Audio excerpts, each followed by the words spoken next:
to my video series, The Heroine's Journey. I'm Susanna Liller. Come with me and let's find your happiness. Today, we're going to be talking more about the call that the heroine gets on her journey.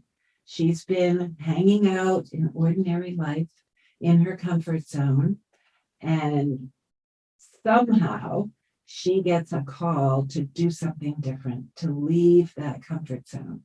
And it could be a nudge from within, or it could be something from without that kind of takes her and throws her outside of her comfort zone, which can be very uncomfortable. And let's just say at the outset that leaving your comfort zone, you shouldn't be surprised that it's uncomfortable, because it is. You're not there anymore. You have left. Answering the call, which is vital to your growth. It's always so important to answer your calls. But that takes you out of what you know and into the unknown, into unknown, uncharted territory. And that's uncomfortable. Even more so, it's scary. It could be frightening. It could be making you unhappy and longing for what you used to have in the comfort zone. But I will tell you, without question, that at some point you will look back and you will say, thank God I left my comfort zone, because if I hadn't, I wouldn't be where I am today. Yes, it was hard. I've shared with you my divorce, leaving a company that I'd been in for 12 years, always hard. Finding out the new way that things work in your new world, that you've crossed the threshold and gone on this journey and gone on this adventure, went into something new. It's always hard. And you will always, at some point, look back and say, thank God I did it. Thank God that happened to me.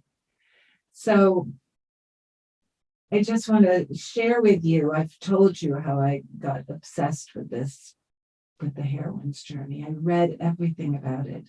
You know, Maureen Murdoch wrote a book called The Heroine's Journey. And it's really the classic book that you read when you want to know about the heroine's journey. And she details for her own journey what she learned, how she went through many different steps in her particular journey. She's a psychologist. So much of it had to do with her relationship with her dad. So it's a fabulous book to read. My book, You Are a Heroine, the retelling of the hero's journey, is my condensed version.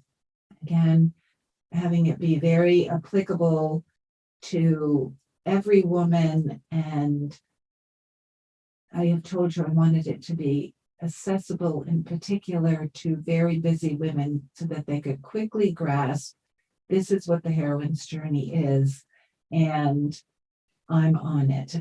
Again, my goal, my mission is to convince you that you are a heroine. You are not ordinary. You're extraordinary. But it's interesting, one thing that happened to me, I've sort of been telling you also my own journey with the journey. And as I began to offer heroine's journey workshops to the women that I had been coaching and doing retreats and workshops with as an empowerment coach, doing this in Maine,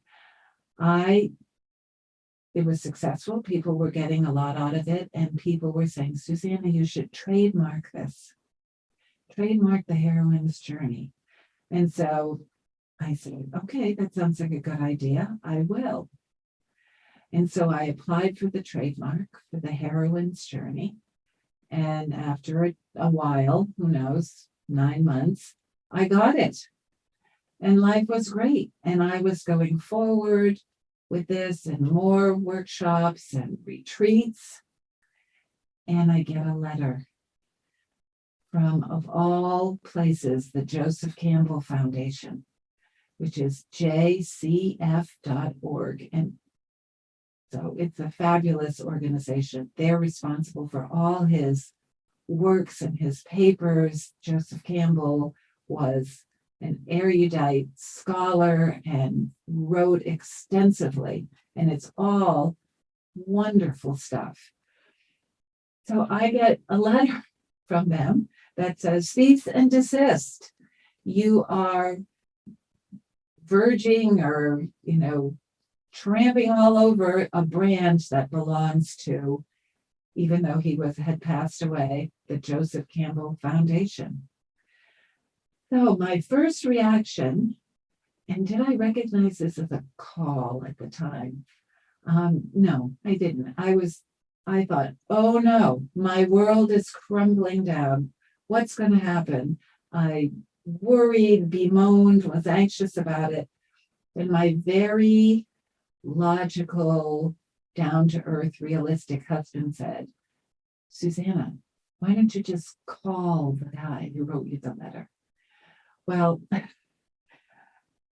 again, afraid to do it, but yes, I recognized it. I felt inside that was the right thing to do. And so I called him, and he was great. He was the president of the organization. They had a board. He was the president. And he explained to me that here Joseph Campbell had put together this, they call it a schema of how, and he did it from all the study and the research he did of all the myths and folk tales around the world that he studied.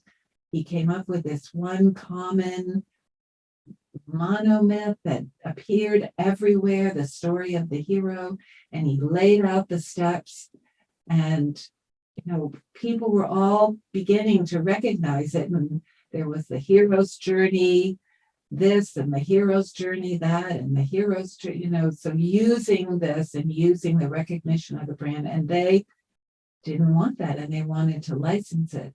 And here's where it's a little different with me, which I find such a coincidence.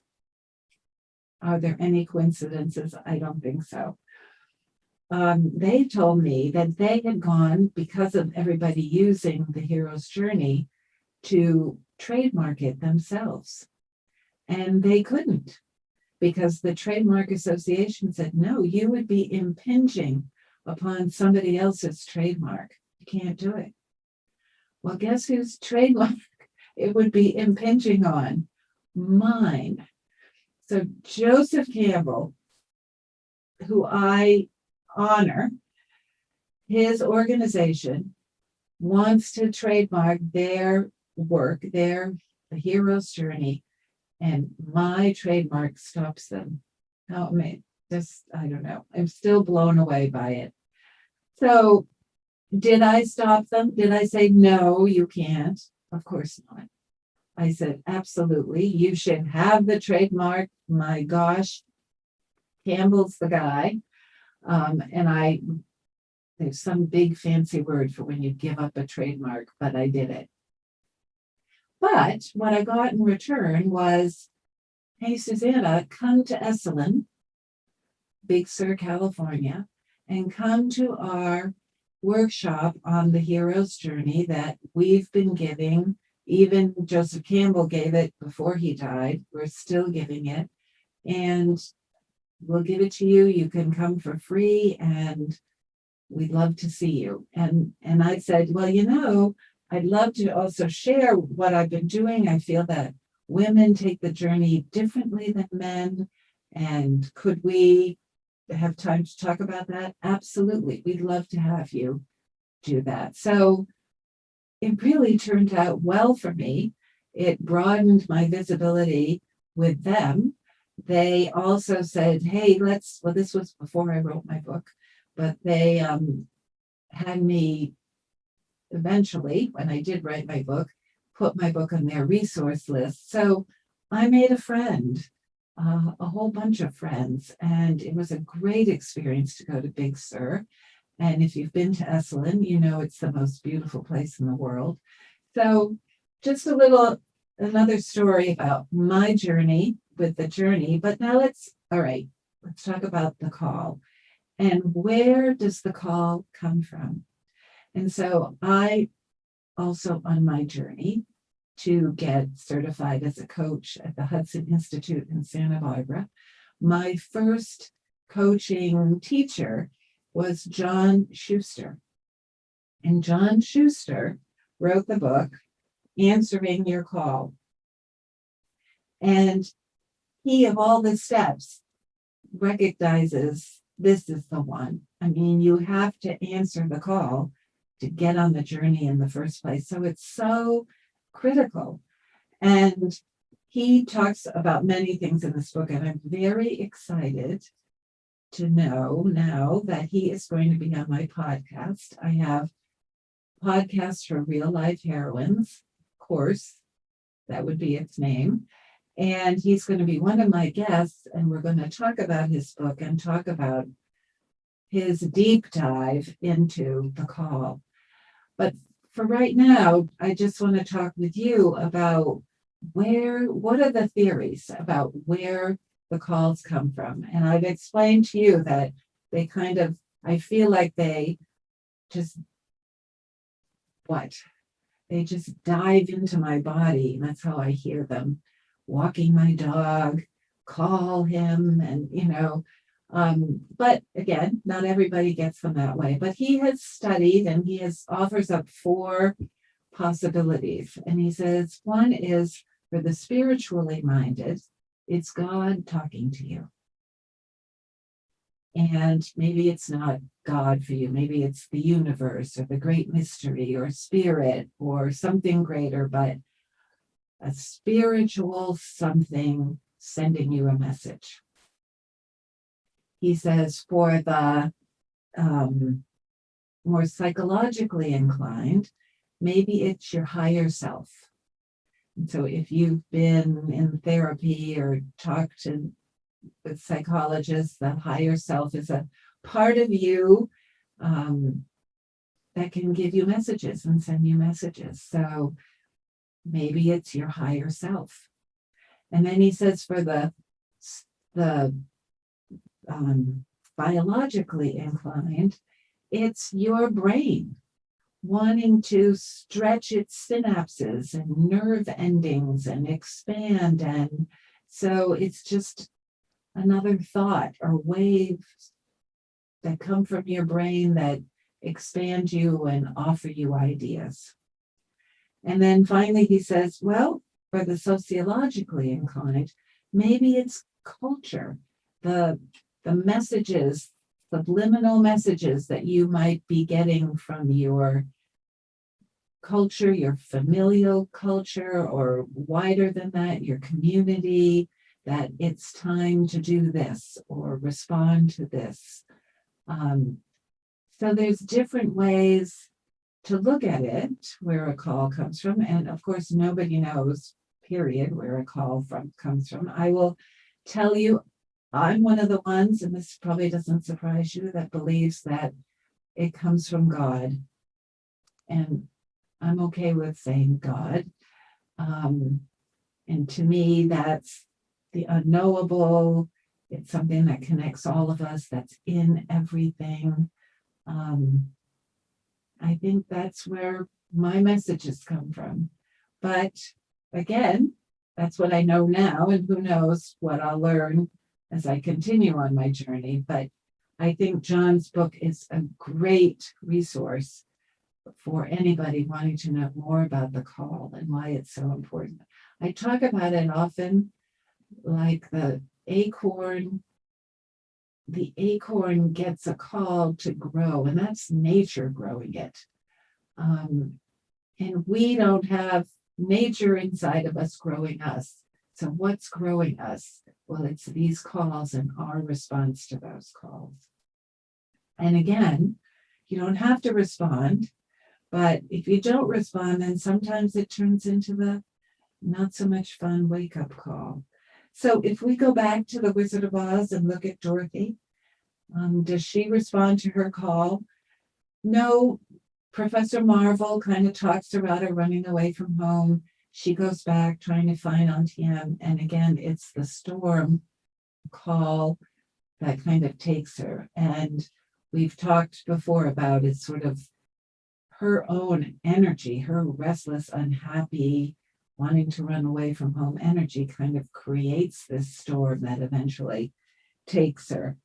So again, it's often hard to see that you're getting a call when you're in the middle of it, unless you're really into this and have researched it and looked at your pattern of responding to calls, which I have done. And I told you about 3, leaving a marriage, leaving a company that I thought was my security for 12 years. And again, both of those, looking back, thank God I did it. I am such a different person for responding to those calls. But another one was ending my empowerment business, which I told you I called Ruby Slippers, because I believe in our intuition, which is another way to think of God within giving us messages. But I one day it was not one day, for that particular call was, I just felt inside that I had to stop doing what I was doing and write a book.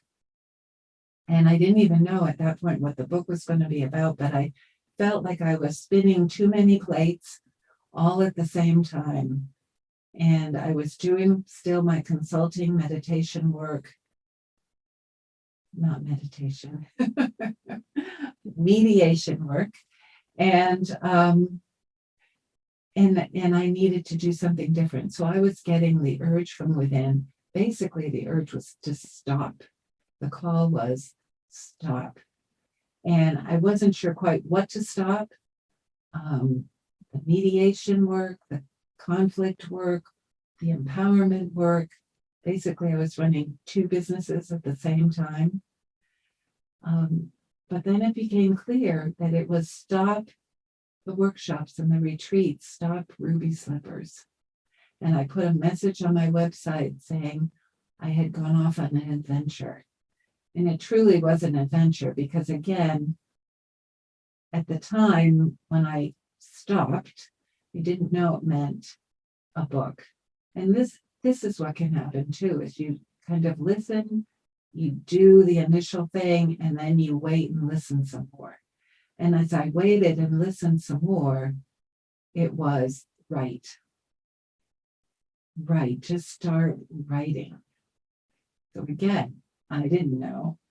And I started writing, and then I thought, well, there are these things called writing coaches, people called writing coaches. I'll see if I can find one. And I did.